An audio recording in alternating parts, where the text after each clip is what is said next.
Hello, friends. The writer was going crazy. His story was due to be published tomorrow, but he couldn't find the last page. He had just finished typing the final sentence of the story when his computer shut off, and that page, the last page, was nowhere to be found. It was as if it had been written and then torn from the manuscript.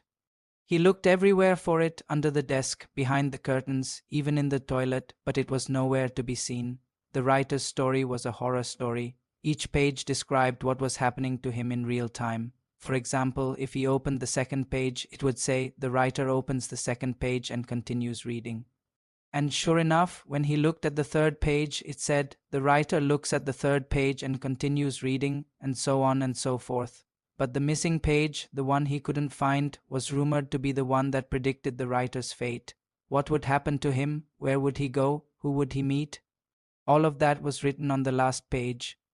He had to find it, but he couldn't. So he did the only thing he could think of. He started reading the story aloud. As he read, the pages around him began to shift and twist. The walls of his apartment seemed to melt away into the abyss. He felt himself falling, tumbling through an endless void of darkness and despair. Then, just as suddenly as it began, it stopped. He landed on the floor with a thud, his heart pounding in his chest. He looked around him and realized with a growing sense of horror that he was no longer in his apartment. He was somewhere else, somewhere dark, dank, and very, very wrong. The air was thick with the stench of decay, and the sound of dripping water echoed ominously through the gloom.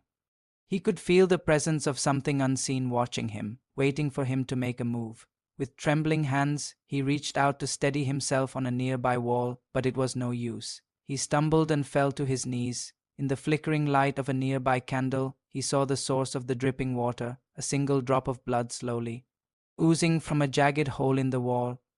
It was then he noticed the words written in that blood, the same words that had been on the missing page of his manuscript.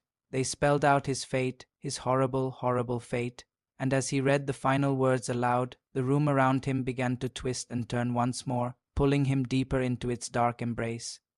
The last thing he saw was the twisted grin of the creature that had been watching him, the creature that now had him right where it wanted him to be continued.